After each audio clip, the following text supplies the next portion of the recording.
Hey everyone, welcome once again to another event of GDG Singapore.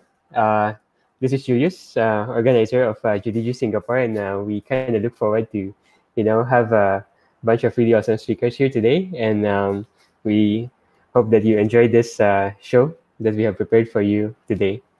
Once again, this is GDG Singapore. And we want to thank our friends from the different GDGs around Southeast Asia who have been always supporting us and sharing our events. So we want to say hi to our friends from Philippines, Korea, Myanmar, and all other places here in Southeast Asia who's joining us here, broadcasting live from Singapore. And if you're from other countries, like that we haven't listed here, please do say hi to us in the chat below. We look forward to welcome you in our future events as well. And please don't forget, if you're watching us from YouTube, please don't forget to subscribe to be informed in our upcoming events.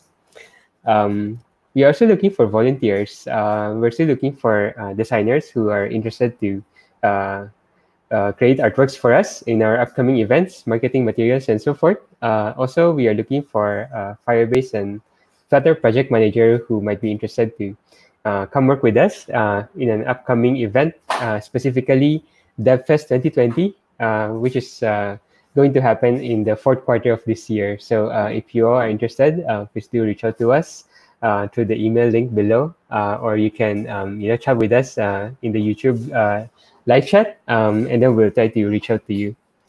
Also, if you're interested to be part of our subsequent events, please do sign up to the link posted here. We are looking for speakers who might be interested to talk about Google Assistant, Android, and several other technologies.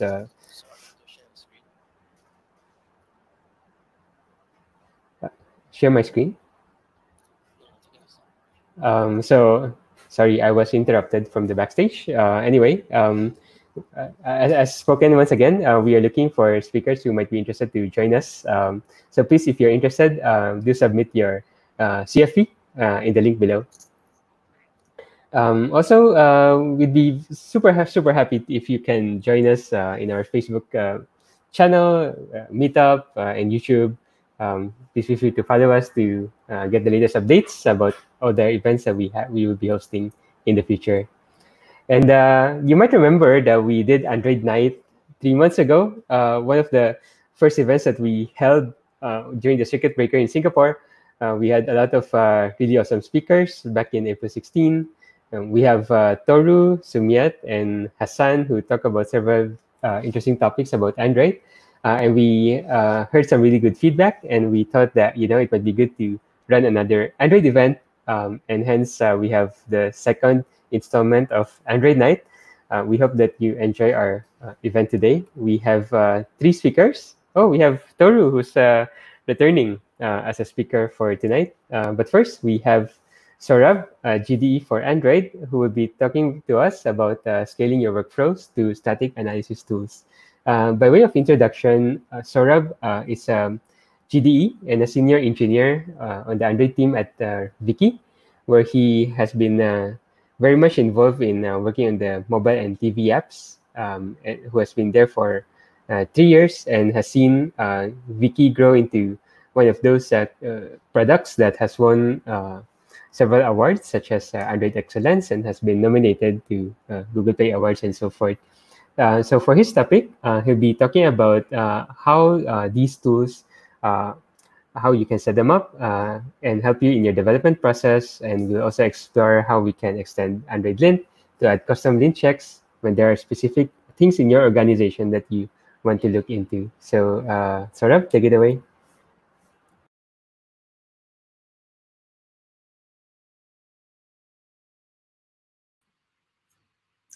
Hey, hi everyone. Thanks for tuning in on Monday evening, immediately after your work. So thanks, Julius, for the nice introduction. Yes, I'm Saurabh. I'm a Google Developer Expert for Android. And today I'll be running through some ways on how you could scale your workflow through static analysis tools. So before we dive in, let's have a quick look into what are static analysis tools. So static code analysis is, simply put, is a process of finding bugs or issues in your source code without actually executing the source code. So it runs it against a set of rules and tries to find issues in your code bases.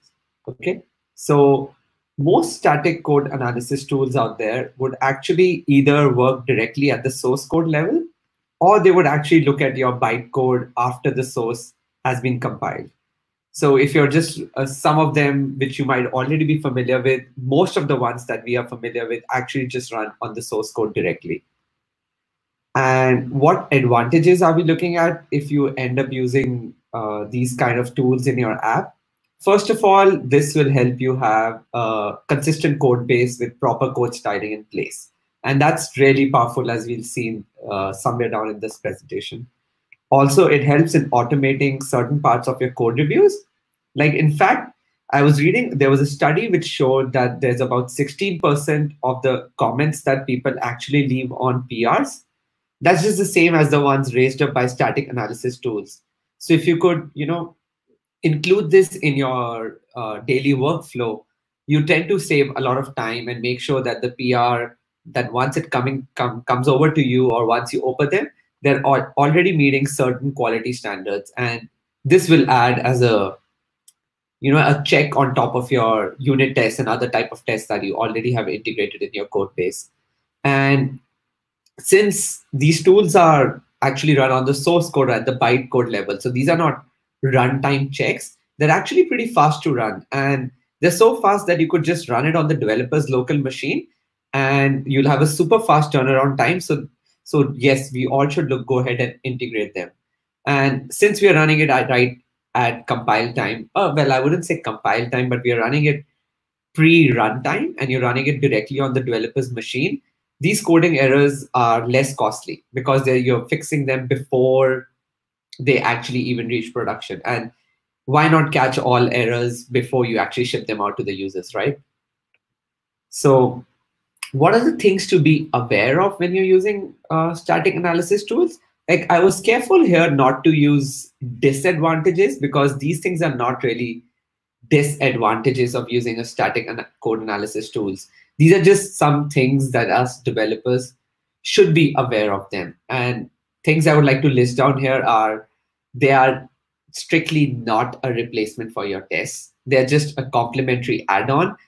Please, please, please continue writing tests and do not take this as something, oh, now I have this and these are fast, why do I need tests? No, that's not your answer. They do not replace tests for you. And sometimes they aren't aware of developer intent. Like, sometimes these tools would flag issues which are not actually an issue, because this is static analysis. They're not validating against your expected scenario. They're validating against their own set of guidelines and rules. So sometimes, very rarely though, they could surely be off. So, and because they could be off, sometimes you could have false negatives and false positives coming out. But I would say this is a small issue with them rather than something which should make you think that, oh, we should not use them. So let's learn to live with these issues that they might present one-off, and the benefits that we could gain from them are immense. So now that we've put aside what are static code analysis tools and why you should use them and what you should be worried about them, let's look at some of them. Like, these are the ones I feel most people would have already heard about them, or maybe not, or you're already using in their code base. But these are some of them that I would like to pick up today and talk about and see how you could quickly get them up and running in your source code. I wouldn't look at all of them purely due to the lack of time, but we'll look at some of the popular ones. All right. So personally, I like to break them down into two types of tools. First up are the ones which are for code styling, right? And these, as the name sounds, just help you with styling your code base. And why should you style your code base? Well, consistency. If you have consistent code bases, it makes it easier for you to work with. It looks like your code is actually just written by one person. And the biggest advantage you'll see is that your Git diffs are cleaner. So if you're working in a team and everybody has their own way of writing code, and there's certain small little inconsistencies in how, if you're typing code really fast, you forget a white space, you forget a new line.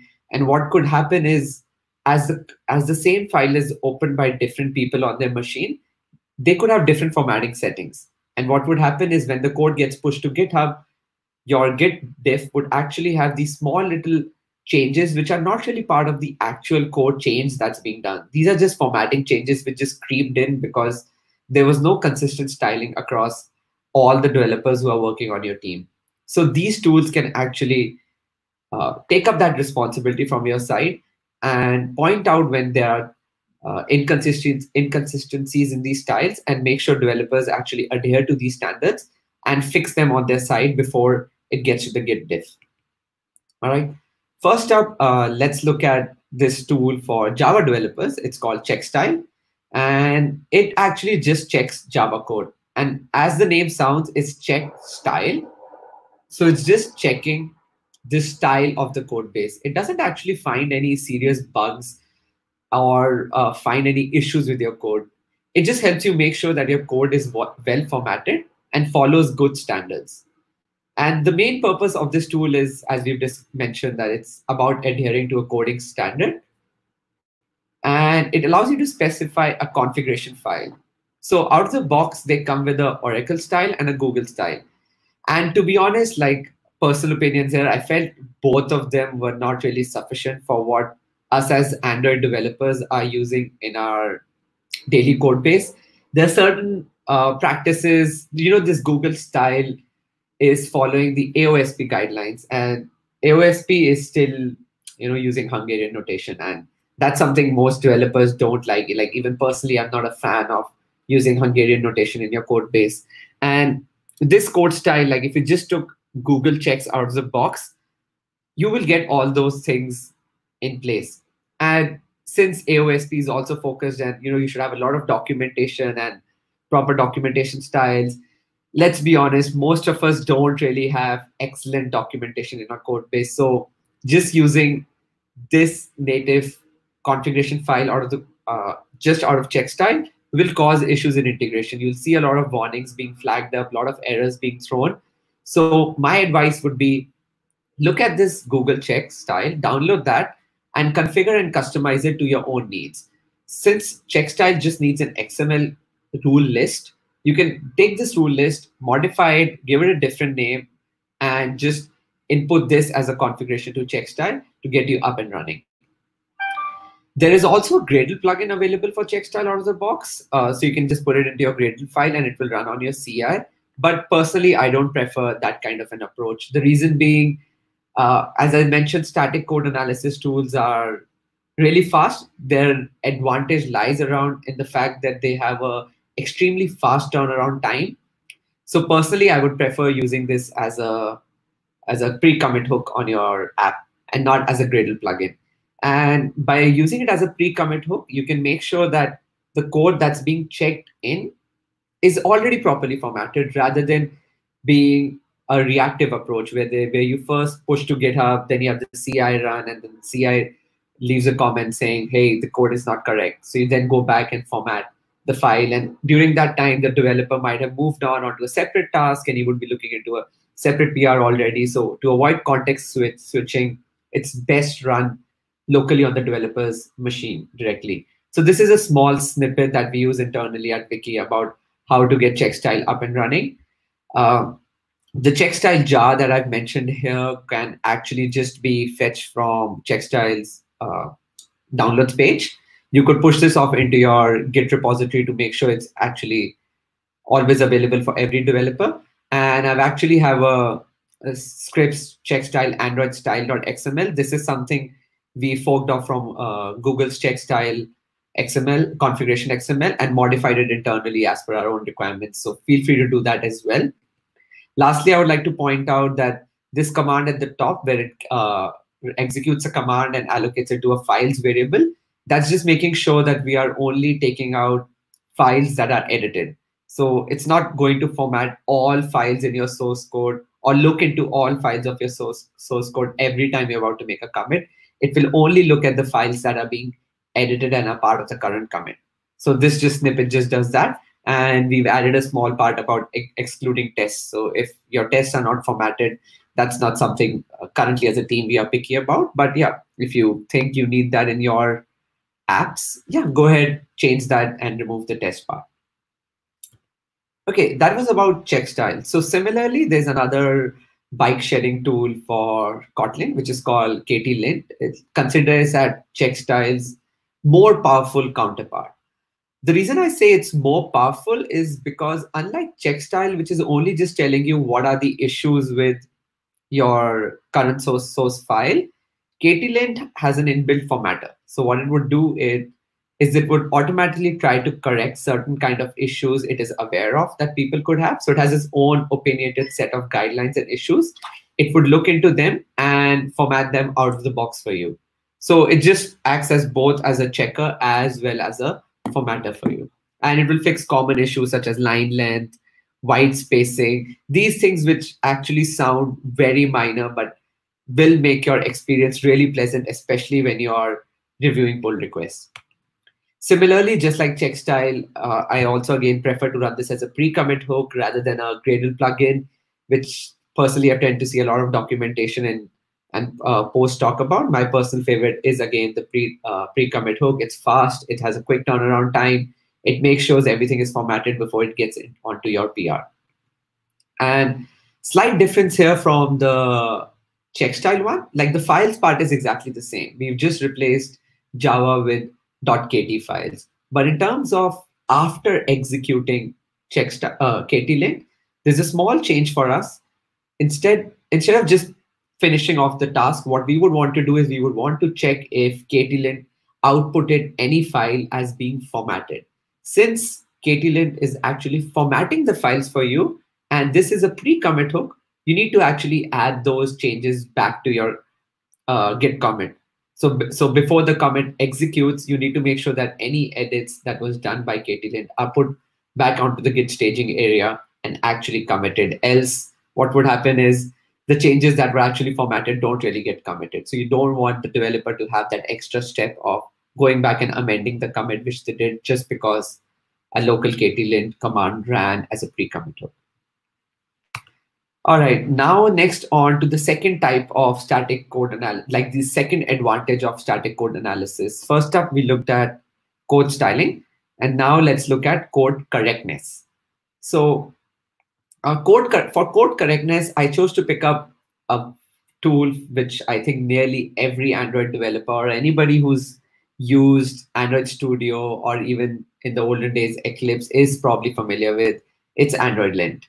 So, and I'm not going to talk about what Android Lint is, why you should use it, or how you should use it.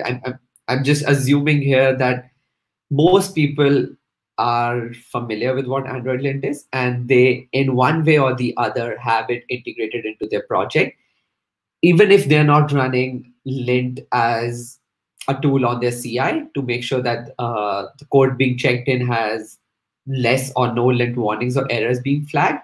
I am still pretty confident that people are mostly familiar with this by the virtue of their IDE integration.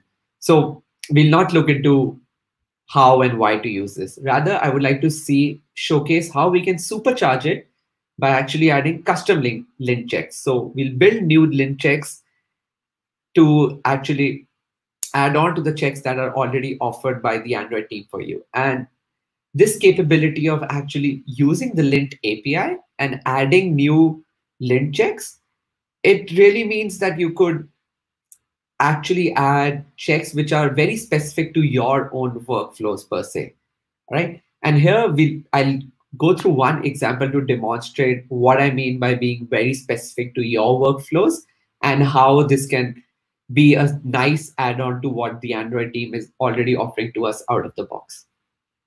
Okay, so let's say for an example, I have a screenshot of the Twitter app and you're migrating your app from light theme support to a dark theme support.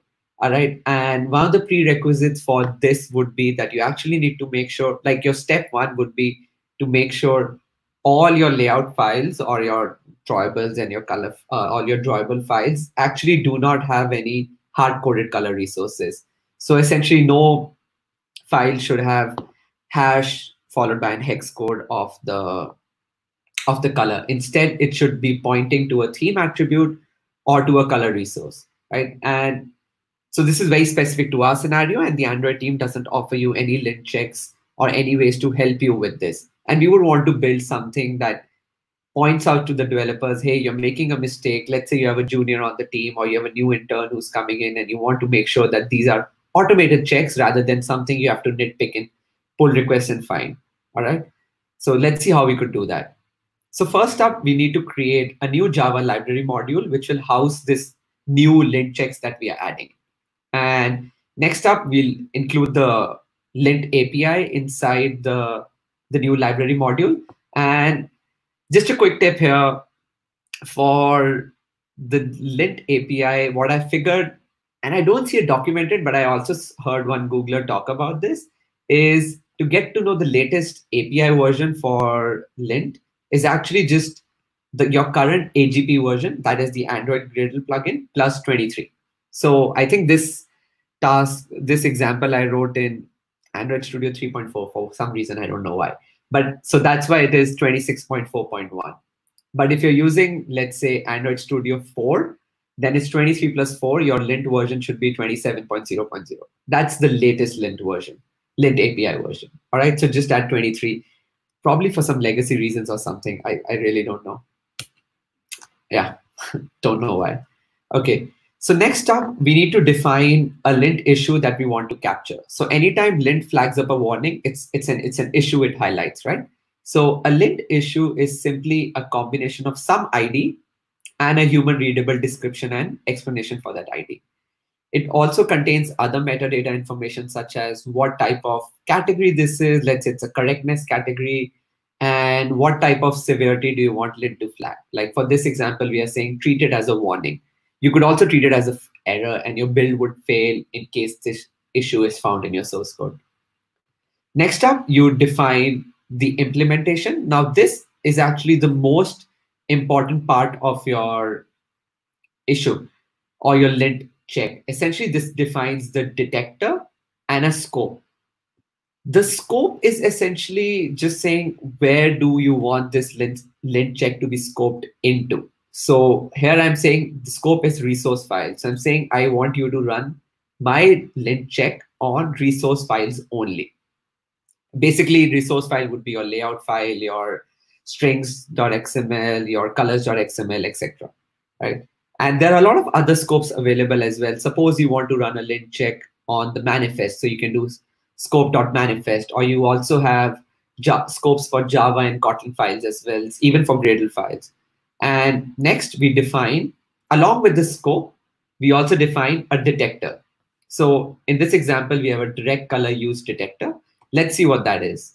So a direct color use detector now inherits from a class called detector. That's an abstract class, and it uses an XML scanner.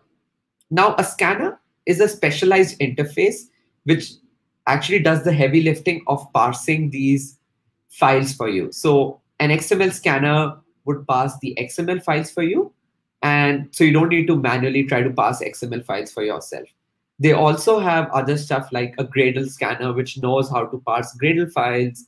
There's also a source code scanner, which can parse both Kotlin and Java files for you. So they all do the heavy lifting, and you don't need to really figure out, hey, how am I going to read this XML file? Just just implement the XML scanner, and the scanner will call you back once it's done parsing the file. We'll see how that really works. So first up, you override the applies to applies to method. Here I'm saying I want to check when the folder type is a layout folder. So you could set it as the drawable folder, as the values folder, depending on what folder you want to check in. But for our specific Lint check, it's the layout folder. And the layout folder would cover even your qualifier, the layout folders with qualifier attributes. Like let's say you're looking layout SW600DP, that's covered as well. All right. Next up, we define a list of applicable attributes. Now, this is where the power of your Lint checks is coming into play. Oh, sorry, the power of your XML scanner is coming into play. You don't really need to parse the XML file yourself. You can just say, hey, when these are the attributes that I care about, when you see them, call my Lint check. All right. So here I'm defining background, foreground, source, text color, tint as possible attributes where I feel people can hard code the colors, right? And this is not an exhaustive list. Again, this is for demo purposes. You could want to add more here, such as the checkbox color. Well, I can't think of any other, right? Text color hint is another one where people might hard code colors. So this is just a non-exhaustive list. It's just for this example purposes. And I think it's probably decent to give an idea. Lastly, so when the XML scanner now is inside the layout folder, sees one of these attributes that we've defined, it will call the visit attribute method.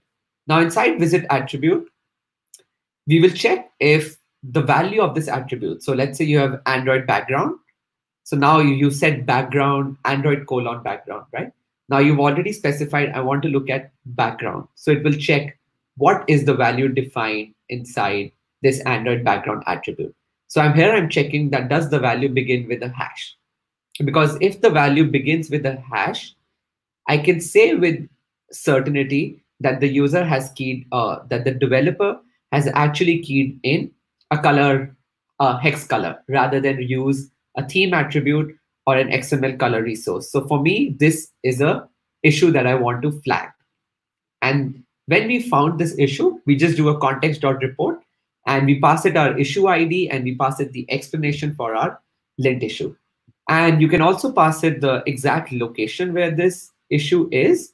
So in the sense that this is the line number and this is the file where this issue has been found. And again, like as we mentioned, you have the XML scanner. You don't really need to worry about trying to figure out how to parse this file on your own.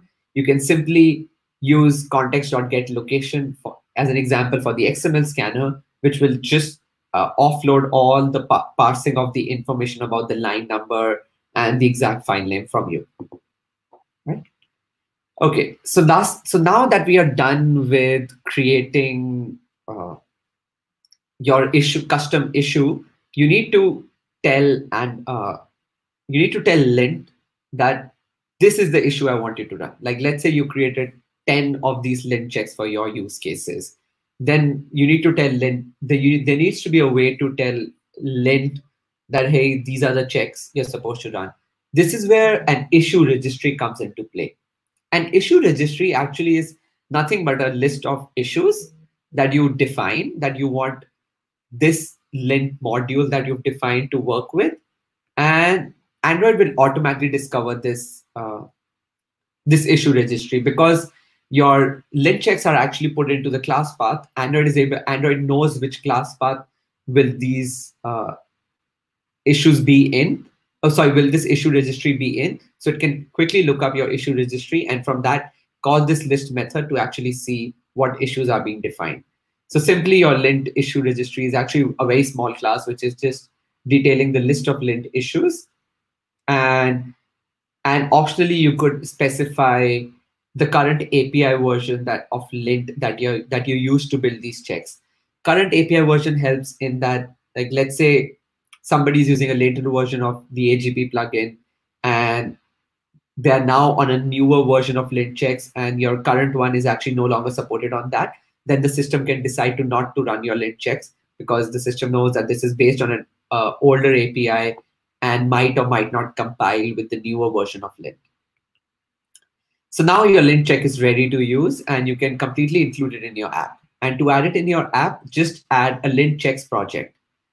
Here I would like to highlight that till before Android AGP 4.0, you could only add one lint check project in your app. So if you added your own and you found another third-party lint checks somewhere on GitHub or any open source project and you wanted to include that in, it wouldn't really work. They would just allowed one lint check projects. So which prompted a lot of people to, create their one copy locally and then just download everything and put them together. But gladly that's resolved and that's no longer the case. You can include lots of lint checks from all the sources that you find. And a lot of Jetpack libraries bundle their own lint checks with the AARs that's being distributed as a part of the Jetpack. So you get them as well now, and now you can already add your own lint checks for your own specific workflows. And now when you run lint, you will actually see the lint report that gets generated will now start to highlight the issue that has been found. And as you can see, it will tell you what the issue is, a brief description, the full explanation of the issue. And remember when we did the context.get location, that one actually found out the exact line number and the exact file name for where this issue is. And so it's nicely embedded into your lint HTML report to actually clearly show where this issue is, and to deep link when the user clicks on the file location to actually take them exactly to which part of code their issue is. And since the current age on Android Studio, we've seen that lint flags real time as well as you're typing codes in the IDE. These new lint checks that we've added will work seamlessly out of the box just like that. So this new lint check will immediately flag up when this kind of an issue is actually detected in your source. All right. And lint also provides a great way to actually test your lint checks, but I didn't want to have this talk like just focusing on lint, right? So I want to cover the other tools as well. So in the interest of time, I'm skipping how to unit test lint checks, but don't skip unit tests in your own code base. I'm just skipping it for the purpose of this presentation. But there are great resources available if you actually need to figure out how can you unit test this lint check you've written, instead of having to actually run on a sample source code to see that it's passing the scenario that you're trying to capture. All right, so just a quick summary of what lint checks is. It allows you to enforce expectations in your app, make sure everyone is using the expected APIs. Custom lint checks allow you to adapt it to your own workflows. And let's say if you're struggling with writing lint checks, like it's your first time and you felt like maybe the presentation wasn't sufficient, or the fact that I covered XML related lint checks using an XML scanner, and you want to write something which is targeted towards Java or Kotlin, or use the source code scanner, you can look up the AOSP source code. I just did a tiny URL on that because the entire source code, the entire URL for the source code was pretty big. So you can go here to actually have a look at a lot of lint checks that are part of AOSP and see how they're built, and use them in your own implementation and to learn from them. Just a shameless plug, I'm trying to maintain an open source repository of lint checks, which are not available in AOSP, but I feel they could be really helpful for other developers. 3 are available right now. I have an idea of 2 or 3 more, which hopefully I would add them in by the end of the week. So maybe if you want to add it in your projects, or you have any ideas about lint checks that would be great for other developers to have in their project, feel free to send a PR and we can add them in and try to build a community-based lint checks. All right. So, okay, so that's about it from my side. I tried to cover 2 types of static analysis tools, one for code styling and one for code correctness. There are others as well, such as PMD, find bugs, detect. These are error prone. I think they have their own scenario use cases as well if you're looking to further supercharge your workflows by adding metrics such as code complexity and details like that, cyclomatic complexity as well. I think then it would be great if you're looking for something like that, exploring things like PMD and find bugs could really be helpful and help improve the quality of your code. Yeah, that's it. That's all I had. Thank you. And if we have time, we can probably look into questions, or I'll pass it back to Julius maybe to take this forward. Yeah, we can. Thank you so much, Saurabh. We can spend the next minute to see if anyone has any question.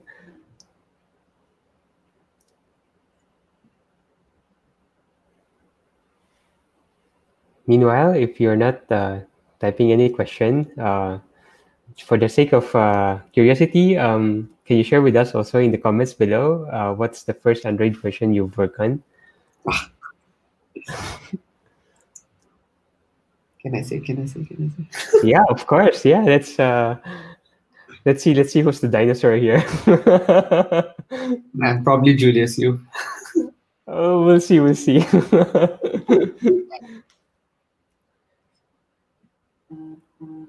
All right. It's either everyone's snoozing at this point, or it was super clear. Thank you so much, Saurabh. Really All right. appreciate your sharing. Thank you once again. Cool. You can always ask Saurabh any question that you may have in the comments below, as usual. And let's move on to the next speaker. So Toru will be talking about Concat Adapter.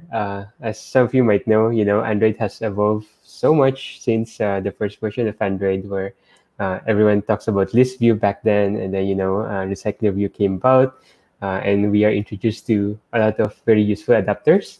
And now we've seen the next stage of evolution of the adapters for recycler view, and Toru is here to share with us a little bit about uh, Concat Adapter. And to give a bit more context as well about Toru, Toru has been an Android engineer for a very long time. He's experienced working in the very old days of Android. And now he's currently working in Singapore Tourism Board as an Android engineer. He's continuing to showcase his depth of knowledge in Android. And yeah, he's here with us today to share a little bit more about Concat Adapter. So Toru, please take it away. Hello, everyone. Yes. Thanks for the introduction of myself, Julius. I'm Wonyoung Choi, working for Singapore Tourism Board as an Android developer. And now my team is involved in the Visit Singapore app that we can find from Google Play or App Store in Apple.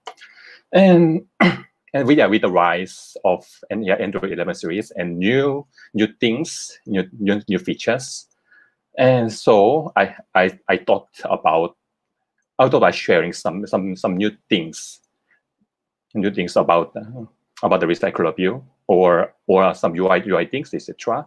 So I decided to give some session about the Concat Adapter.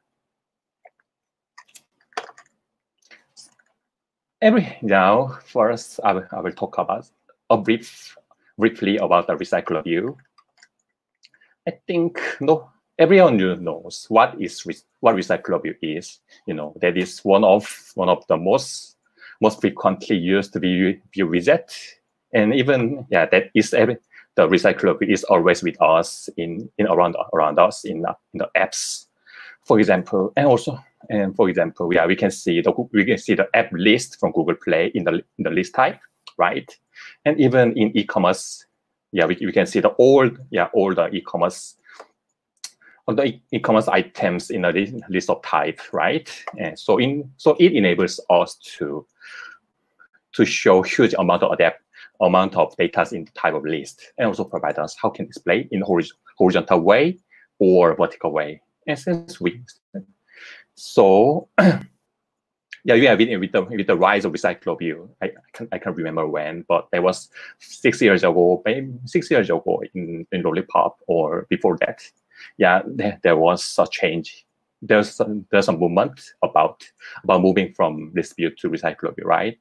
So with the recycler view, the reusing view holder has been required to us to make sure that we are reusing the view.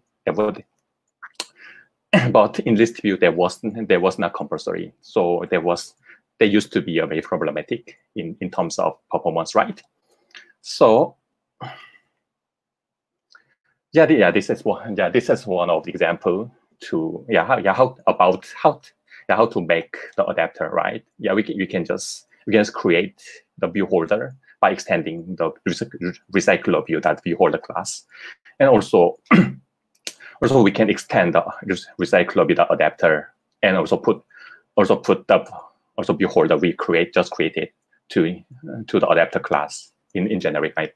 And we can implement all the override functions like on create view holder, on by view holder, etc. Or even we can define get item view types or get item counts. It depends on the size of list of data list. And that this is very conventional thing. And here, now I would like to talk about multiple view type. Yeah, even to show multiple types, multiple view types, or multiple items in one recycler view. There are some things to implement for us, for ourselves, right? At first we have to define multiple view adapter. And like showing the header or footer or contents view side, and we have to manipulate some method in adapter class, like defining the types, and also implement and also make a branch, using while or when or if. So due to the type the recycler the adapter returns, right? And even in order to mitigate the effect of some negative effect, so we might need to declare the abstract class to manage an adapter. We'll see some kind of code method, code snippet, right? So here, according to the view type, you can define the view holder correspond, in an according way. Also in the bind view holder, we have to implement some method to bind the data to the UI. It looks quite simple, but in this topic, I want to share how to work in more easy way. That is ConcatAdapter. ConcatAdapter. They used to be a merge adapter at first, but that is still alpha version. So that means there is already possibility to be changed when Google wants to release the new version. So basically, it enables us to combining multiple adapters in sequential way. So it is one of the new class available in the latest alpha version. So from the latest alpha graded repository, so you can see the code. So we can see the graded repository here. That is 1.2.0 and alpha 04.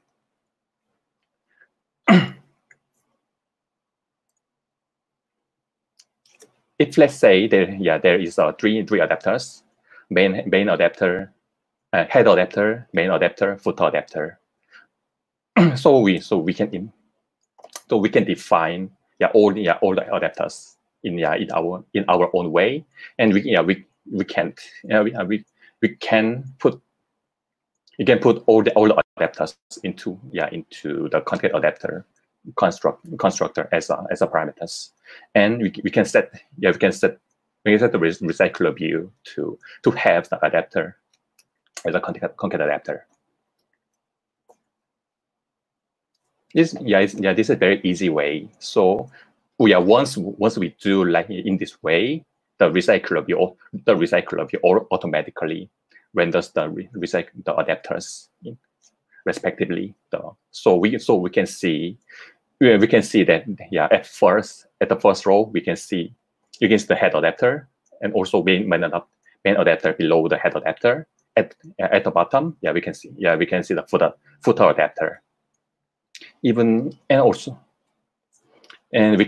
But here the layout manager for recycler view follows. Follows as defined in the code level or XML level.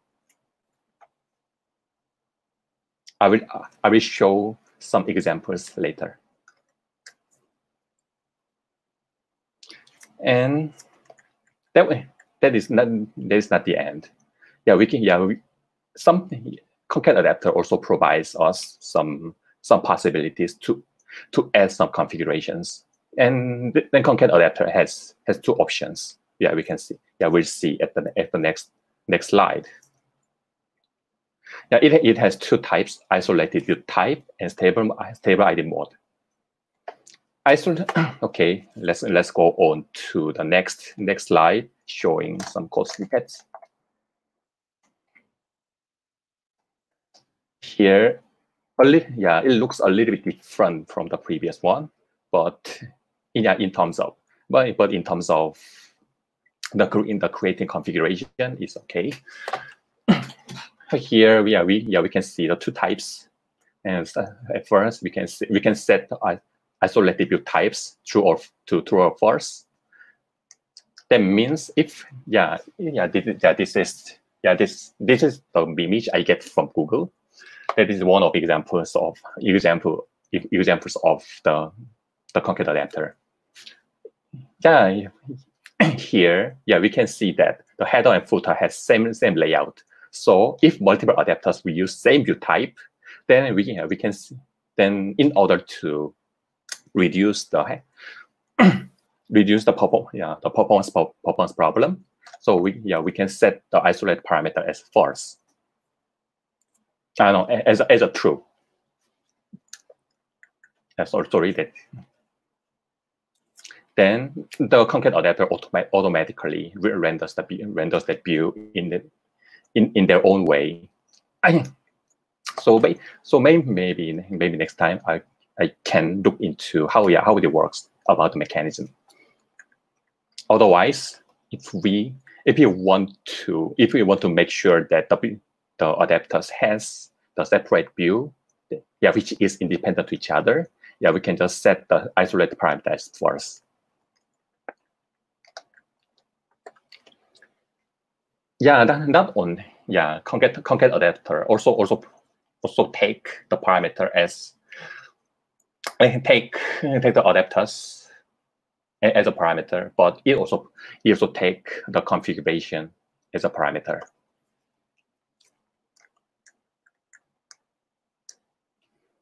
So, in a recycler view, sometimes we need to handle stable IDs in each adapter. So for that case, we can. The Concat Adapter provides us two options. Now, three options. Sorry, one is no stable ID. Second thing is isolated stable IDs. The last thing is share stable IDs. Well, for the case we don't need we don't need any stable IDs for the adapter. We can just set the parameter as no stable IDs. But otherwise, we can set the parameter as isolated stable IDs or shared stable IDs. Basically how it works is same, but internally the different thing is when we set the parameter as an isolated stable ID, and then the recycler view takes the stable ID in their way. So we should make sure that the stable IDs in each adapter is independent to each other. Otherwise, if we set the parameter as shared stable IDs, then the recycler view and Concat Adapter itself shares the stable IDs inside internally. So if we have two adapters and also you want to share the stable IDs, then to make sure that it's different, now we can set the parameter as shared stable IDs. So this is my example. Here I put 4 adapters. At first, that is header. The second thing is notice, but that is scrollable. We can check how it works from my example link in GitHub. So here the content below the notice adapter, there is a content adapter. It looks quite similar with the ordinary e-commerce other e-commerce items, and also as a footer.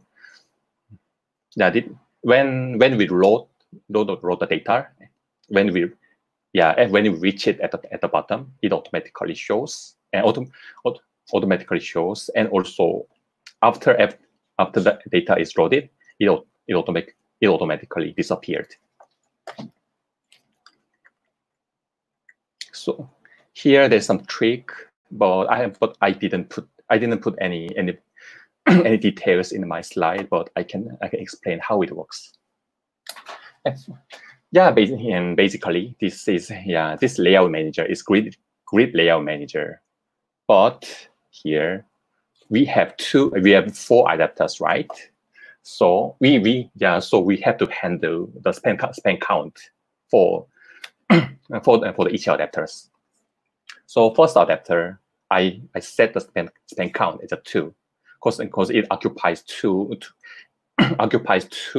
items of arrays or areas. And second, it also has same width. So I set the span count as a 2. But for the contents adapter, I set the span count as a 1. Because basically the recycler is the layout manager is grid layout manager, and also span count is 2 as a default. Although if we set the 2 as for the content adapter, it shows only one rows. At the last one, the footer, I also set the span count as a 2. That is achieved by implementing the callback functions. I can't remember, but you can check the examples. So there is a method about the span count. There's like an interface. Yeah, we can implement it. And in order to define the span count, we also have some informations about build type. But here, from the previous one, to the previous slide, we have to at the method get item build type.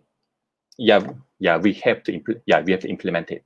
So I set item build type as a layout, the layout name r.layout.something. But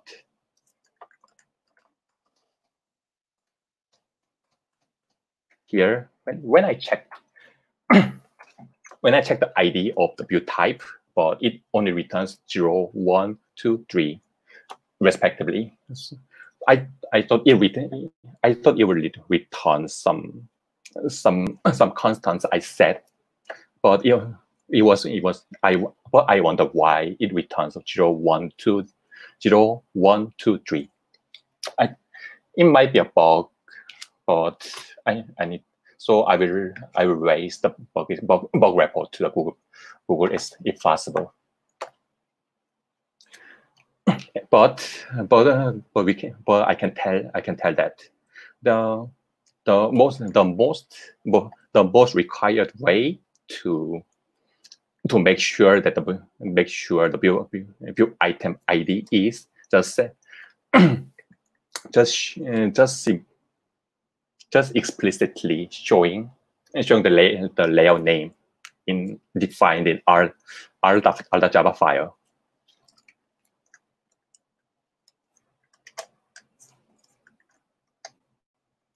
Okay, this is a brief overview about the ConcatAdapter.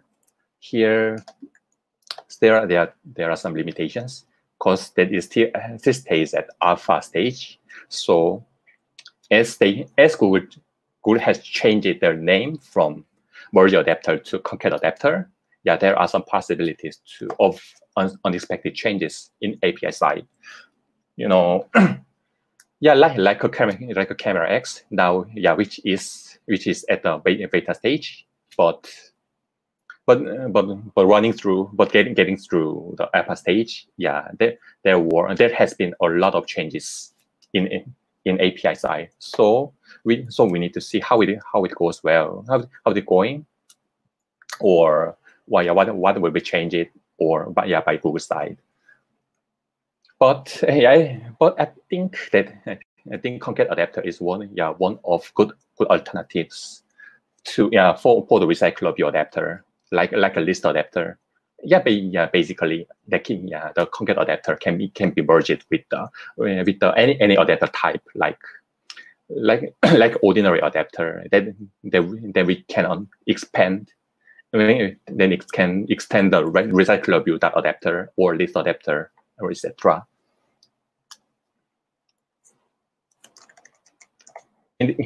In this example, I also used the recyclable adapter, also list adapter. So ConcatAdapter is quite flexible layout and view layout widget, I think. That's all. Any questions? If you have any questions, just feel free to ask me anything about ConcatAdapter, even if that is related to the view widget or recycler view. I will be happy to answer you. Thank you. Cool. Thank you so much, Toru. We have one question for you, actually. It's from Sumit. So the question is, can you tell us a bit about the difference between view holder and a ConcatAdapter? Different view holder and ConcatAdapter. That means, actually that is the same way, because ConcatAdapter also takes multiple adapters, right? But each adapter also takes each view holder respectively. So I think you want to ask me about how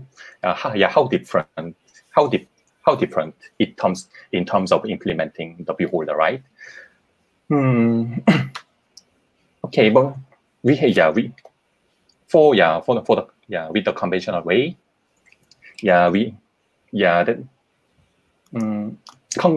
okay, let me say about the ConcatAdapter first.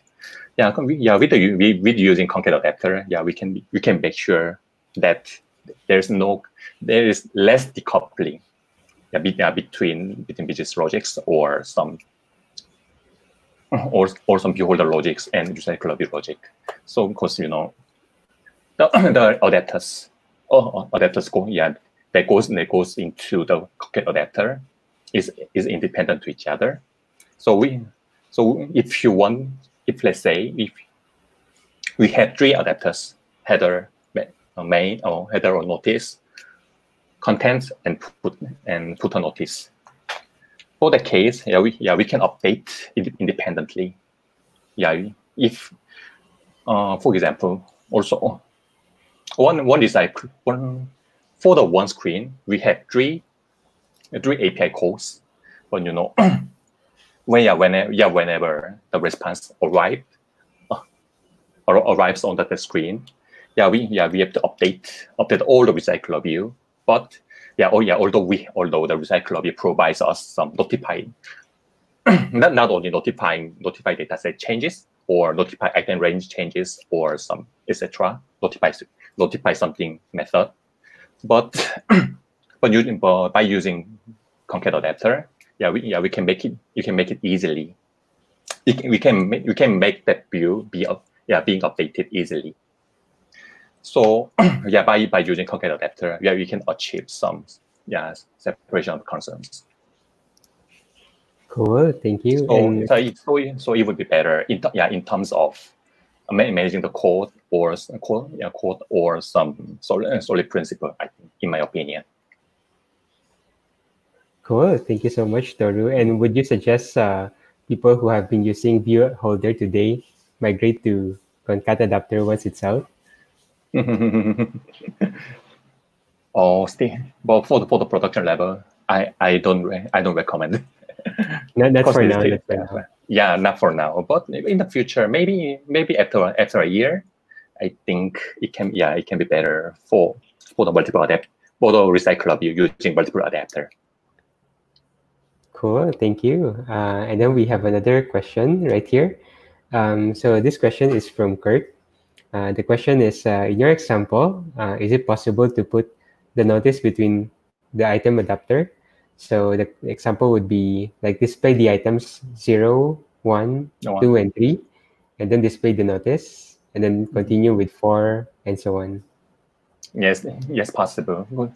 If you want to, if you got some order to add some new adapter between the contents and footer or below the footer, you can just make the adapter and just draw the adapter into the constructor of ConcatAdapter.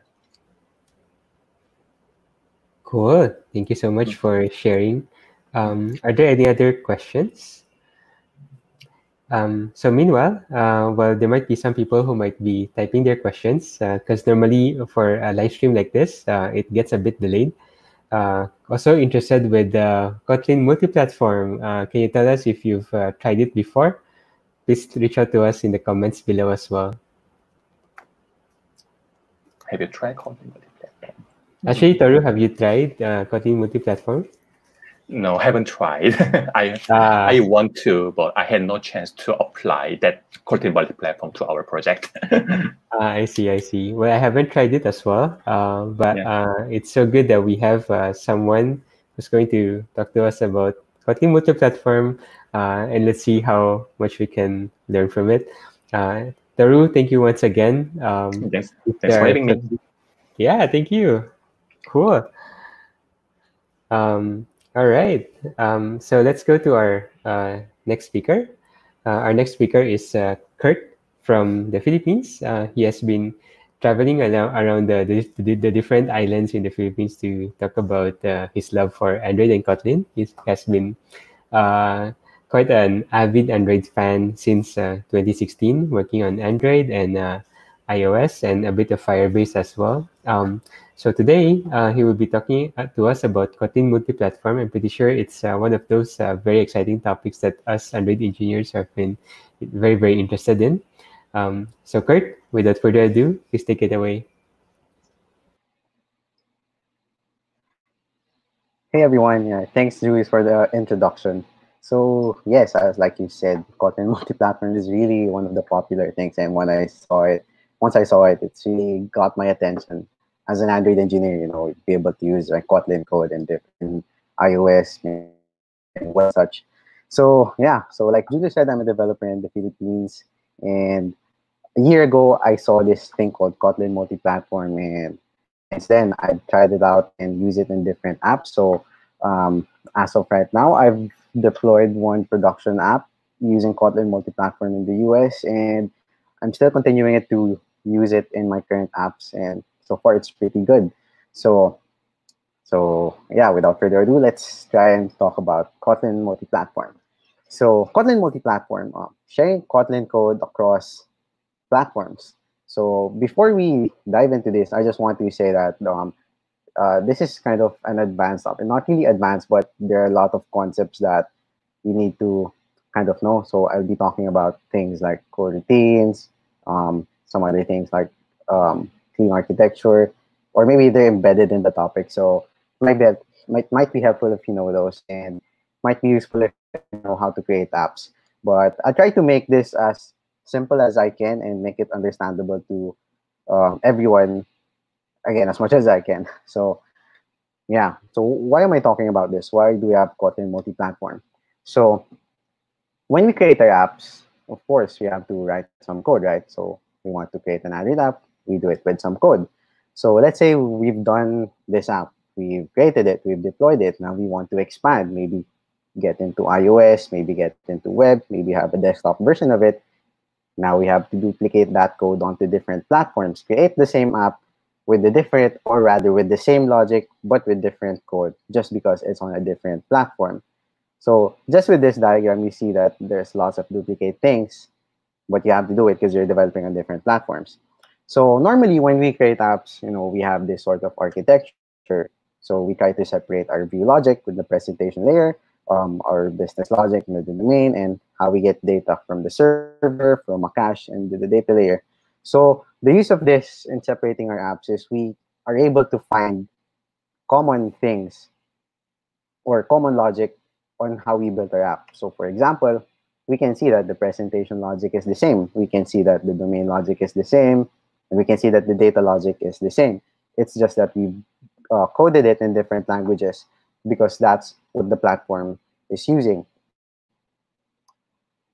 So we already have some of these. And to implement these and try to create one code base, we try to use a platform bridge so that we can just code it once, delegate it to a platform bridge, and then the platform bridge would convert our app into an Android, into our iOS, or web, or a desktop. So some technologies that are already doing this are, for example, we have Cordova and Ionic, which is basically a wrapper for our application. So we create a web app and then they wrap it into mobile apps. And there we go. We write it once, we can deploy it to 2 platforms. Or we can have more modern technologies such as React Native or Flutter, which is a re-implementation of what we did. So we create it once and then they have their bridge, which would re-implement it, for example, Flutter, I think into low-level, I'm not sure, Canvas, but they do it on their own, aside from having a wrapper. And yeah, so that's what they do. So right now we have a not so new kid on the block. It's been here experimental for some ages, but yeah, we have Kotlin Multiplatform to try and give us another cross-platform solution. So with the previous diagram, you see that the platform base is way up above, right? So Kotlin Multiplatform tries to bring that down so that we can separate the presentation layers of each platform and keep it to them, keep it as native as possible to, their platform. So in this case, we can create our own presentation layers like fragments on Android. We can have view controllers on iOS. We can have our HTML on web, and we're staying true to the platform, and we're not doing some kind of workaround like putting a mobile web as an app in Android or iOS and the likes. So yeah, so how does it work? So if you search about Kotlin, you know that the compiler can compile to 3 different targets, so mainly native, JS, and JVM. So the most popular one is JVM, which is what we use as Android engineers. So since the compiler can compile to these targets, it can generate different targets. So if we are targeting native, it can generate binaries such as Apple frameworks, executables. For JavaScript, it can give you JavaScript files. And for JVM, it can give you the jar file or the AAR file for Android. So since it can compile to these outputs, we can be able to use Kotlin at different targets, such as for Android, for native rather, you can use it in Android using Android NDK. You can use it for iOS as an Apple framework, and you can use it for desktop. Maybe you want to build Linux and Mac Windows apps. You can use it on the web using Kotlin JS, and maybe you can use it for backend if you're using Kotlin, or rather Node.js. And for the JVM, of course, what we can use it for Android. You can use it for backend if you're using JVM frameworks like Spring Boot, maybe the newer ones like Ktor, and also for desktop if you're building on Java UI desktop apps. So, but why are we still thinking about this? Why should we use Kotlin multi-platform over these cross-platform frameworks? I mean, Flutter's already well built, right? It can compile to different targets. Just write it once. Yeah, native is also working. But why? So I'd like to borrow this rubric by TouchLab. So they did a very nice job in evaluating Kotlin multi-platform. So they have different criteria. So one of the things is in the UI layer. So if you see here, Kotlin multi-platform is winning in the UI layer. So why? It's because the presentation layer is really built on top of the platform. So There's no workaround. There's no hacks like wrapping a web view just to make it an Android app. Everything is really built on the platform, and of course, it's going to integrate well. So I just want to highlight some of the things, not everything. So we can also look at developer efficiency. So we can see here that Kotlin Multiplatform is winning. So this is because your developers will be using, your Android developers will be using Android Studio. And of course, they would be familiar with Android Studio. You don't have to train them to another tool. So for example, you let them use Flutter. You have to train your engineers to use Dart. So what about the other thing they knew, which is Kotlin, then Android framework. Same for iOS engineers. You have to Dart using Xcode and Swift. Um, there's also one thing I'd like to point out, which is the code sharing potential. So if you can see here, Kotlin Multiplatform doesn't win on all the criteria. So if you look at Flutter, wins because you just have to write it once and then it compiles your UI to the platform and your logic and everything. But with multi-platform, one thing we try not to share is the UI layer, since we have to give that to the platform. So yeah, we have to stay to the platform. So that leaves less for code sharing potential. But if you look at the one next in application quality, again, Kotlin multi-platform wins because, again, we're using the tools given by the platform, tools that are really built for the platform, not workarounds. Um, so of course, your quality would be okay. So, but that doesn't mean that other cross-platform solutions are not okay. So if you look at Flutter and React Native, they're also okay. So there are other things that are not mentioned here. Like for example, you have to also look at your engineering team. So would you push for Kotlin multi-platform if, let's say, you just have two engineers who don't know a thing about Android development or iOS? Maybe in that sense, more it makes more sense to go with Flutter, since it's an easier route to push your product. So one thing I try to think about when evaluating this is it's not the tool, it's the product you're building. So as much as this rubric is very helpful, you also have to decide if the tool is right for you and if it's going to work. So there are really a lot, and it's on topic on it's a topic on its own. So I just want to leave it here. And let's just say we want to go with Kotlin multi-platform. We have the right resources. We have Android engineers. We have iOS engineers. Things like those. So yeah, once you've decided, just go with Kotlin multi-platform. Now we have to decide what can we really share across those platforms.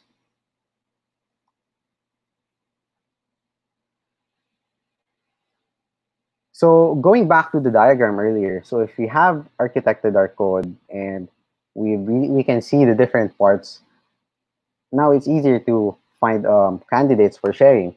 So like I said earlier, we could be able to share our domain logic. So this could contain our entities or our domain models, maybe your use cases, what you can do with your app. And you can share your data layer. So this would be your repositories, how you access your data from a web server or your cache. And it's not there. So as I've said earlier, the presentation layer should stay true to the platform, right? But one thing in the presentation layer that's common is their controllers.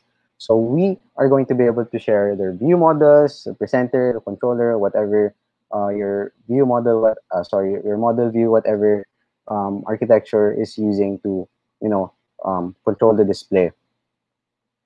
So if you're not using clean architecture, you can also omit the domain layer and just go with the data layer.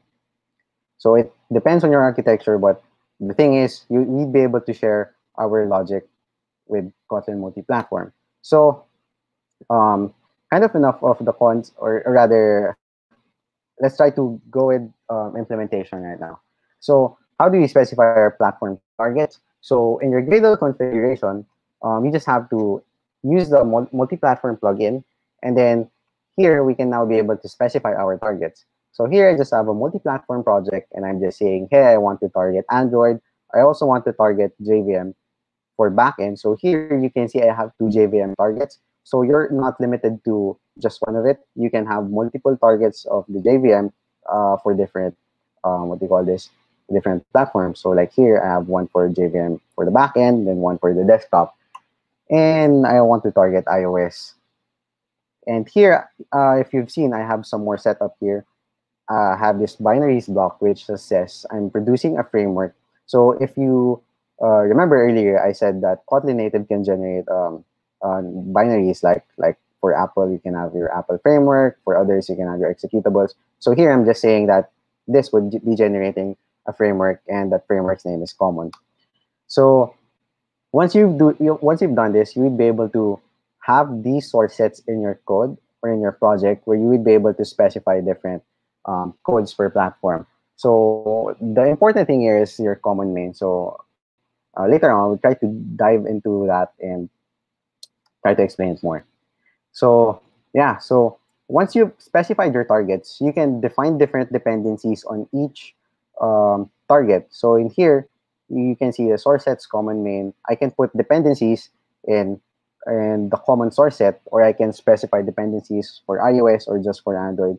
So this would depend more on the configuration, but this is how you would do it. So how one of the most things, or rather one of the most core features or things you need to understand with Kotlin Multiplatform is how it works by using expect actual. So expect actual just means in your common code, you don't know how to do this thing, but the platform knows how to do it. So you're making the common code delegate to the platform by letting it do the thing, and then it goes back to the common code. So in here, in my common code, I'm just saying I'm expecting a function called platform name. Now I can provide different implementations for platform name depending on the platform I'm working on. So in Android, if you call platform name, it would return the string Android. On iOS, you could it would return iOS, and on JVM, it would return JVM. So this is just one function, but you implemented it you're targeting, and now you can call it in your common code, and it would delegate to the platform and it give you the value you want. So let's give a more concrete example that's not very um, nice for an example. So here, let's say in our common code, we want to fetch something from the server. So here we're expecting a class called remote source, and we can fetch a server, which would give us a list of items. So on Android, you can implement that and give it an actual implementation where it would fetch the items using retrofit. So as an Android engineer, you can be able to use your tools, like retrofit, Moshi, and other things. And then for iOS, you could be able to use Alamofire or NSURL session. So it depends on the setup you're using. So, but do we have to implement all of those? So it's kind of tedious, right? It's like you just built everything by hand again. So so that we don't do that again one by one, we have multi-platform libraries available for us. So for HTTP clients, we have Ktor. So it's a multi-platform HTTP client for retrofit, and we have for JSON serialization, we have Kotlin X serialization. For storage, you can use SQL Delight over Room. For dependency injection, right now we have Codin, and then we have Coin. So Coin is in multi-platform, is in alpha for its multi-platform version. I haven't really used it, but I think it's okay. And then, of course, since you're using Kotlin, you'd be able to use coroutines.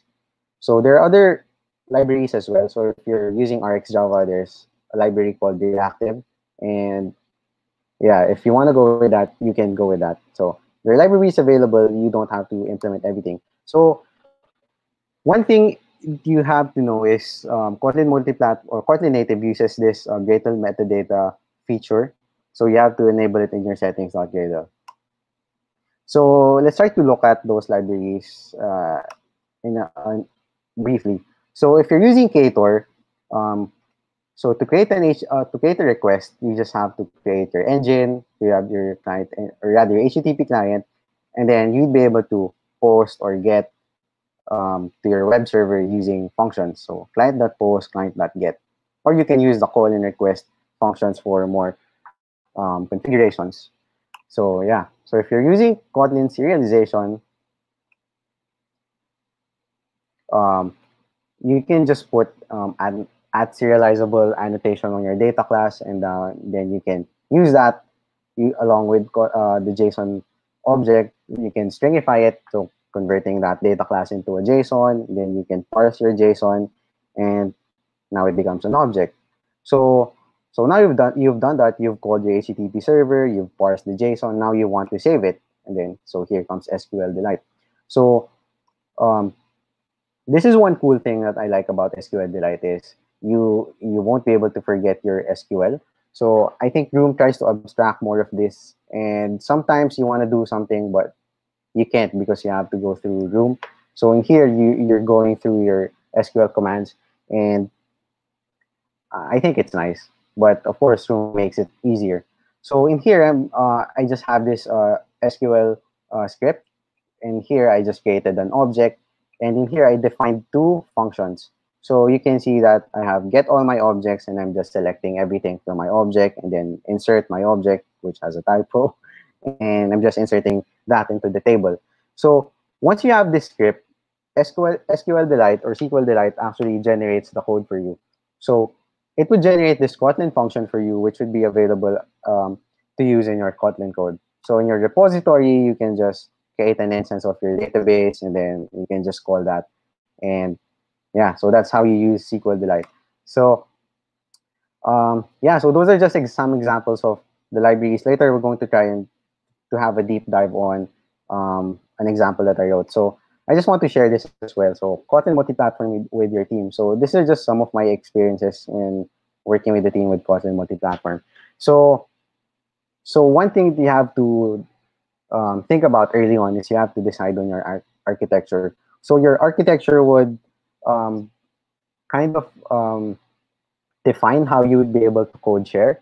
So for example, if you're using MVP, so you're going to have create your interfaces, then it maps directly to, or rather, you can use it directly in Android or in iOS. But if you use MVVM, let's say you're using flows or Kotlin code routines to handle that asynchronous code, you won't be able to use suspend functions in iOS yet. So you're going to have to do some workarounds, and I think it's a crucial thing that you have to consider if you're going with Kotlin multi-platform.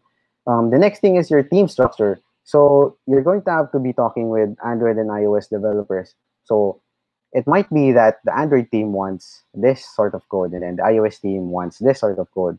So eventually there are going to be conflicts because this is the normal thing you do on Android, this is the normal thing you do on iOS, and the teams are just saying, hey, I want this, but no, I want this. And you need to be able to handle that kind of conflict. So one of the things you can do is you can get one advocate from each platform, and then let them do the talking and the compromising.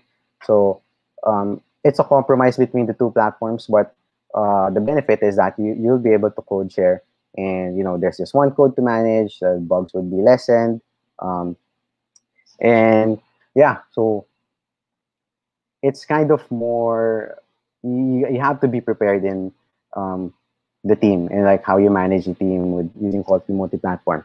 So yeah, so one of the things that worked with us was treating the multi-platform library as an API. So before we work on something, we define contracts, like saying, hey, this is the view model we need for this. We have to put an output for this, and the view model we can call something like this, and then we just try to define what the view model would do, and then from there we work on it.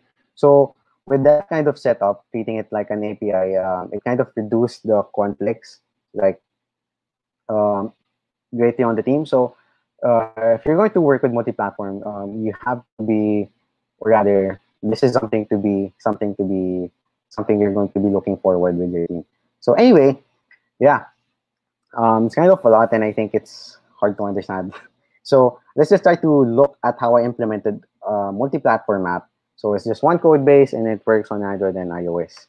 So yeah, so this is available in GitHub. So you can just search me, and then I have a repository called Jul Multiplatform. And this is the app. So it's an Android and iOS app that just displays a list of jokes wherein when you click one, it gives you the joke. And it's really a simple list. And yeah, it's a list. You get it from the server, you save it on the database, you display it. And yeah, we're going to try to look at how I built this. So this is an eagle's eye view of the code architecture and this app.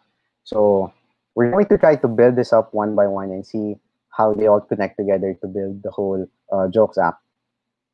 So I hope you don't get daunted by this. It's kind of a lot.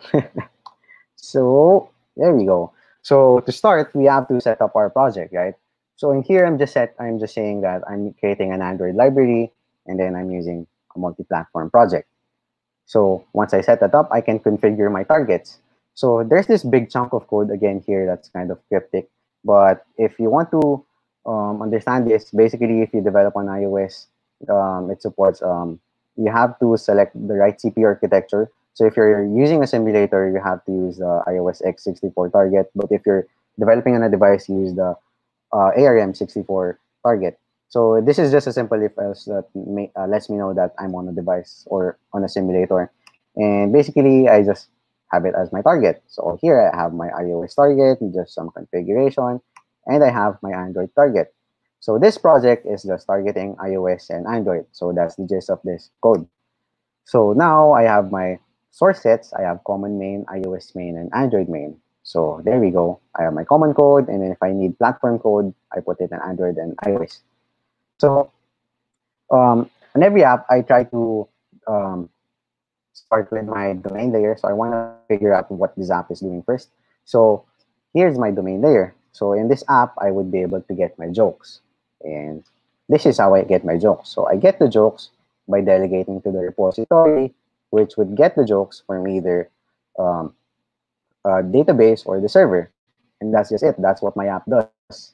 So, and just a boundary for the repository, and that's it for the domain layer. So that's just it. So now we can create our repository, which is the chunk of code which gets it from the server and saves it in the cache. So this is the repository. As you can see, this implements the repository boundary that I've had in the um, domain layer. And what it does is just it just communicates with the remote source and the local source and handle that here. So yeah, we're going to go there later. So one more thing that I want to do here is I'm using this with context IO dispatcher. So I'm using this IO dispatcher to put it on a background thread. And this is actually one of the expect actual implementations here. So in Android, I'm using dispatchers.io, but on iOS, I'm using dispatch async. So this is something we have to keep in mind. So there's already multi-threaded code, but it's not yet fully developed. It's in a separate branch. So yeah, you're going to have to do that. And then this is the chunk of code that's important.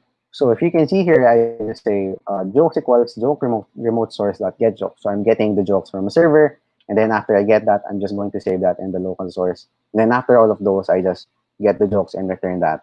And that's how I get the jokes. So that's just the repository, but how do we really get them? So here's the remote source. So the remote source, again, has one expect actual implementation, which is this engine. So why do we need to do this? So for Android, you need to have, they handle it separately and iOS handles it separately.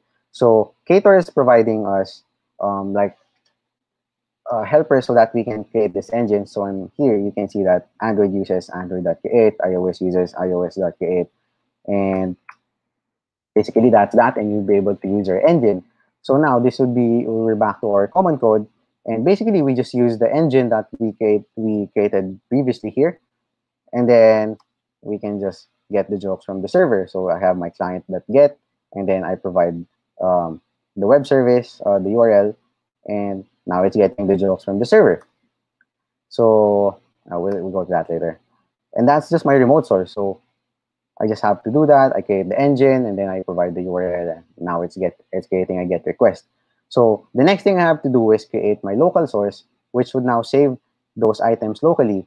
So here I have two functions, which is first is get jokes and second is save jokes. So if you can see here, it's using db.jokequeries.getAllJokes, and then this one is using db.jokequeries.insertJokes. So if you remember from earlier, we created this. I have this sample code where we have our SQL script, and then it would generate um, the Kotlin code, right? So this is the SQL code for that, and this one is the usage for those. So the thing that we have to provide here is an instance of the database. So using SQL Delight, we have to give it a driver. So SQL Delight needs to know on where it would be um, saving, or rather running the SQL queries. So in here, I have an expect object, which is a jokes database driver, for me to get that driver. And here for Android, we kind of need the context, so we have to put that here, and we're using Android SQLite driver. But for iOS, we're using the native SQLite driver. So if you're kind of seeing the pattern, most of the expect actual implementation are just with configurations.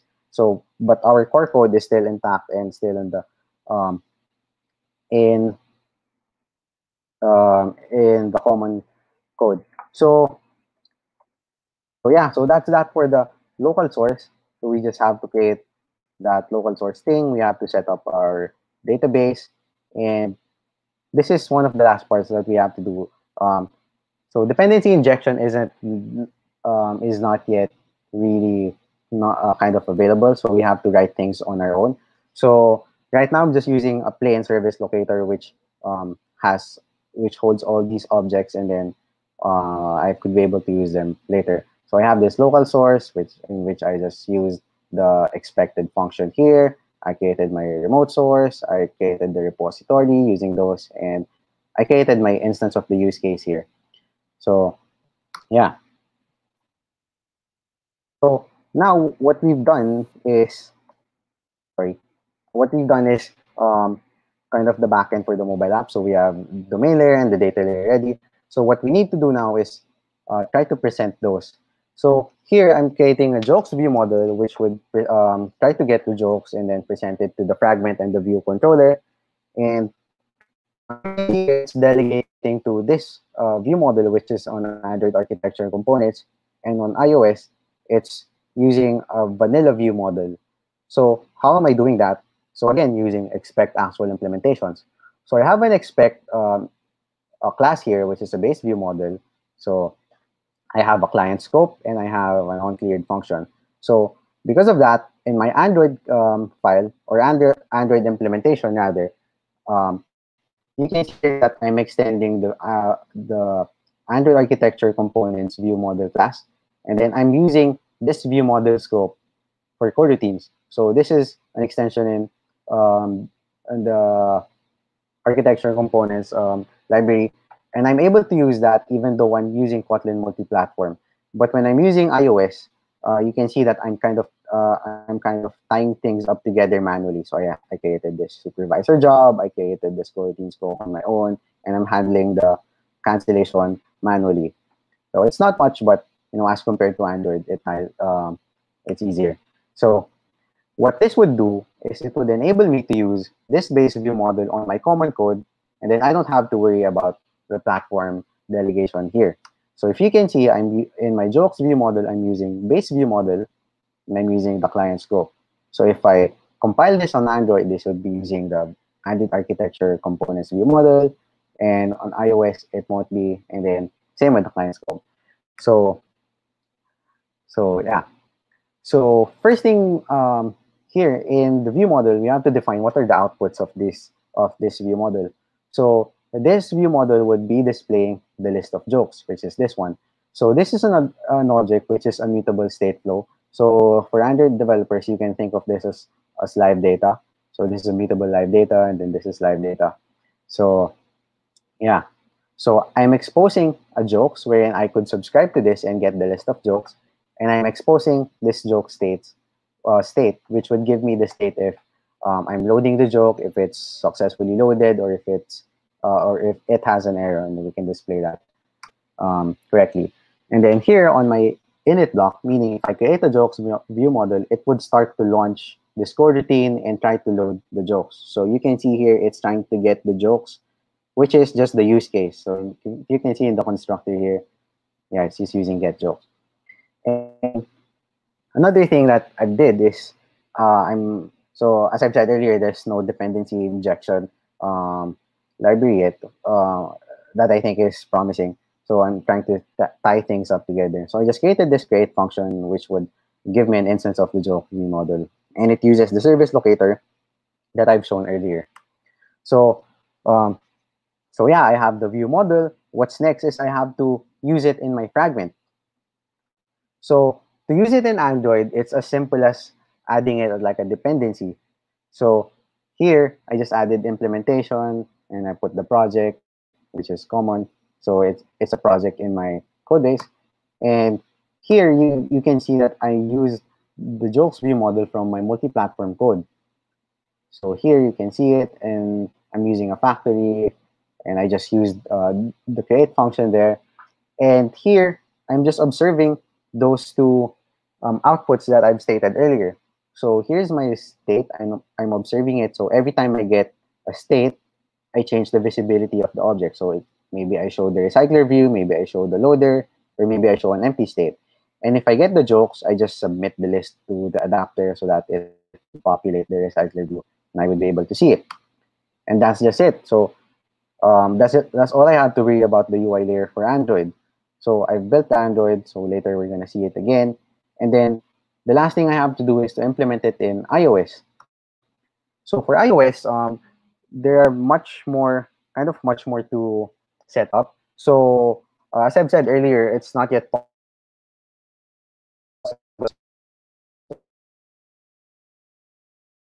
to use so this class called CFlow, I actually took it from the Kotlin Conf app. So I take no credit for this. This is their code and it works. So they just expose this watch function, which gives us a closable, and so that we can be able to close it later. So if you can see, this is not a suspend function, so we can be able to call this on iOS. So basically, this is a flow, which just gives a function for iOS. Um, and basically, that's it. We have this function that converts our flow to a C flow. And now we convert all our flow implementations in the view model to a common flow. Now there's C flow. And now we'll be able to use that in iOS. So some more setup. So if you're going to use multi-platform in iOS, you have to export it as a framework and then import it to your iOS project. So I've tried to do it manually, so you can export the framework, and then you can copy that framework, set it up in Xcode. But you can also use CocoaPods. So CocoaPods is like their package manager. So here I just said I'm using CocoaPods, and then there's some setup. So because of this, I would be able to run this task. So this Gradle W common pod spec, which would generate a pod spec for this configuration. So it will generate this file, and then the important thing here is that it's just calling Gradle again. So it's using this Gradle, and then it's using this task called sync framework, which would basically create the framework and sync it to the Xcode project. So once you have this in your pod file, you can just reference that pod spec, and then once you build your iOS project, you're going to have a reference to the multi-platform library. So let's just say everything's done. So here in my iOS project, so I've changed the color so you know it's not Kotlin. So now I'm coding in Swift. I'm in iOS. You can here again, I'm using the view model I created in multi-platform earlier. So this is my view model, and this is my create function that gives me an instance. And then here, I'm using the watch function we just added. So view model.jokes.watch. If I get the jokes. So one problem here, the values are becoming nullable. I don't know why. But yeah, I can live with that as long as I can share code. So here, when I get the jokes, I just add it to the array, and then I reload the table view, and I can observe the state, and I can change state when I have to. And that's just it again. So now I can now I have my iOS app without needing to do everything I did earlier for iOS, right? And now, what if I want to expand? I can create another platform for web, for JS, create my HTML files, just hook again this view model, and then I'm good to go. So yeah, so again, here's the final app, and yeah, so as you can see, I just created kind of the backend for it, getting from the web server, saving it in the database once, and then I was able to easily hook it into Android and the iOS, and now we have our jokes app, which would be able to display our jokes. And yeah, so that's it for multi-platform, and I know it's a lot, but um, for me, the benefits still kind of outweigh it. So, like I've said, we were able to release an app in production with this. So, one of the things I really like was our iOS engineer was late, kind of weeks late.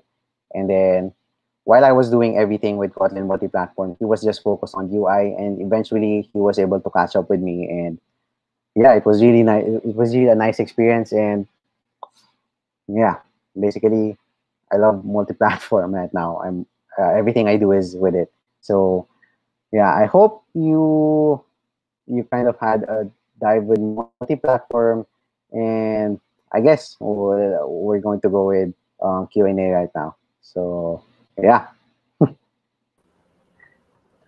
Cool. Great. Thank you so much for sharing a wealth of knowledge in Kotlin Multiplatform. Once again, everyone, if you want to access Kurt's sample app, we are showing it in the stream right now. It's also in the YouTube chat below. If you want to go and take a look at the GitHub repo, you can clone it and play around with it. And feel free to send your feedback to Kurt as well. Thank you so much, Kurt, for sharing.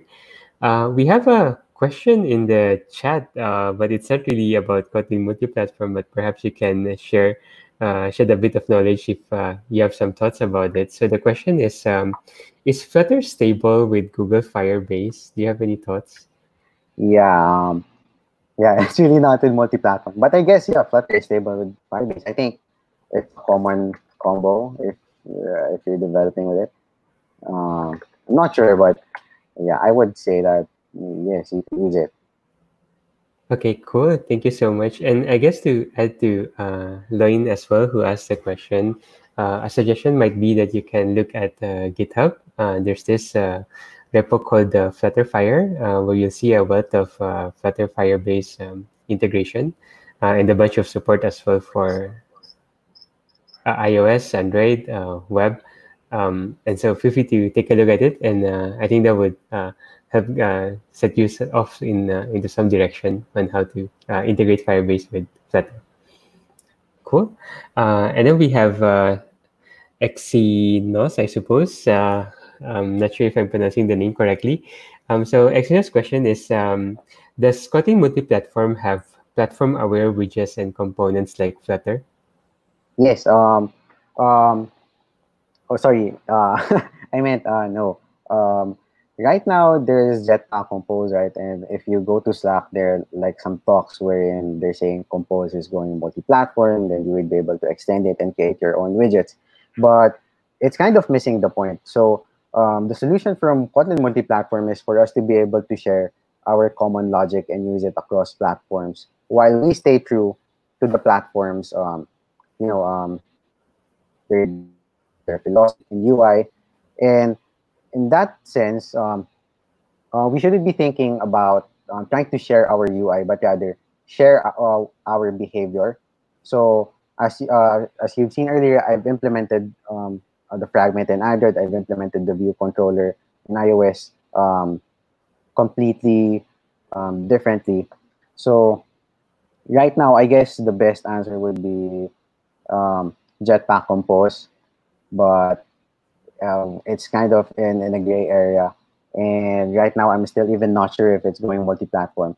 But yeah, I would say try to think about how you'd be able to share your business logic rather than trying to share your widgets. So if you're more geared towards that, I guess you should be using Flutter, not Kotlin multi-platform. Cool. Thank you so much. We have another question from Sumiat. The question is, can you use Room instead of SQL Delight for local storage? Yes. So if you, I had an example earlier wherein we, right, let me go back to it. And I'm just finding it, and here we go. Oh no, it's not this one. Here we go. New slideshow. Share my screen. There we go.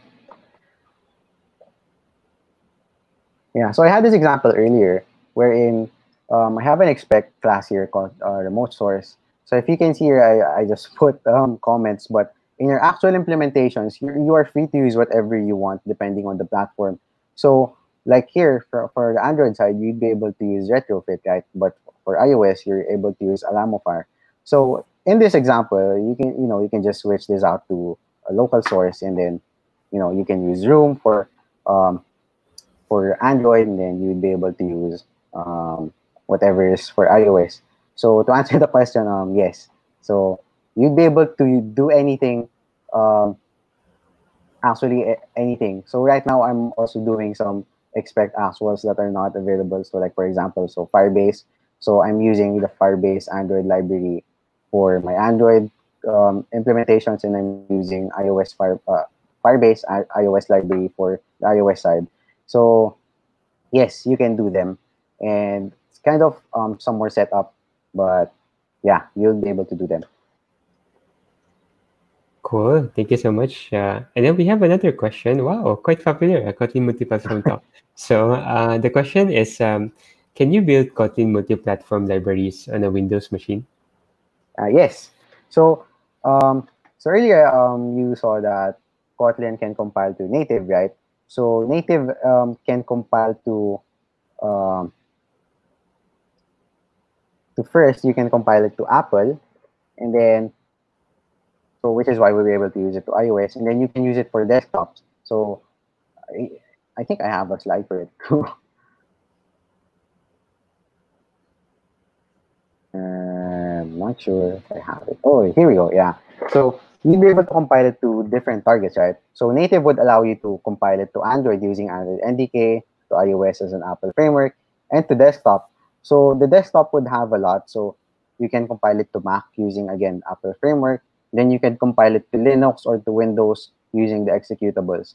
So yes, to answer your question, yes. And to give um, more explanation to, yeah, so it's not just not just that. So you can use Kotlin native, but also you can use JVM if you're using like a Java GUI framework, like I guess Java FX. I'm not sure, but yeah, if you're using that, you'd be able to deploy it to a desktop environment, or rather desktop target, and you'd be able to use it again on Windows, Mac, or Linux. Cool. So Thank you yeah. so much, Kurt. And I guess for people who might be interested to implement Kotlin multi-platform in their projects, do you have any gotchas, any issues with debugging, production issues when you deployed Kotlin multi-platform? Oh yeah. Okay. So with regards to deploying, there's actually no gotchas because you're using native tooling, right? So you're using Android Sudo, you're using Xcode, you can export it. You can export it as an app bundle from, or as an APK from Android Studio. You can use Xcode and how they deploy it. So it's pretty straightforward, just how you do it. And the usage is just like a library, so it's um, kind of doesn't impact that. But one of the gotchas that I have right now is IDE support. So I've tried it on Xcode, but I have to switch to IntelliJ IDEA or Android Studio to edit my multi-platform code. So TouchLab has been releasing a lot of stuff, like they have their Xcode sync plugin where you'd be able to use Kotlin code in Xcode, and it's making the experience in iOS developers really better. But last time I've used it, that was a big gotcha for me, since I have kind of a low level machine, or like a low end machine. So running both the Android Studio and iOS is taking a toll, and that's one gotcha for me. So there's also the usage of coroutines in iOS, but it's in Kotlin 1.4. In their second preview, it's now available to use in iOS. I haven't really tried it out, but in previous versions, yeah, you need to do the workaround that I showed earlier just to be able to consume coroutines. And iOS is kind of having a lot of compromises just to be able to share code. So yeah, in Kotlin 1.4, we're kind of hoping to see those things kind of slowly go away and try to make the experience for iOS developers more pleasant. So yeah, so far those are my gotchas, but everything else it's good for me. Cool. Thank you so much, Kurt. And I think those are the end of the question as well in the live chat. If you all have any other questions for Kurt, feel free to raise it in the live chat as well. Otherwise, you can always keep in touch. If you have any more questions, you can feel free to email us as well, and then we'll try to get you connected with Kurt for questions about Kotlin Multiplatform. Once again, thank you so much, Kurt, and Sure. hope to have you again next time. Sure. Thank you for having me. Cool. Thank you. All right. And once again, thank you so much, everyone, for being part of this Android Night event for the second time around. And before we end the show, we would like to ask for your help. If you could send us some feedback as well, it will always give us better opportunities to improve our subsequent events. And once again, thank you so much for being part of this event. And yeah, have a great night and see you in our next event. Thank you.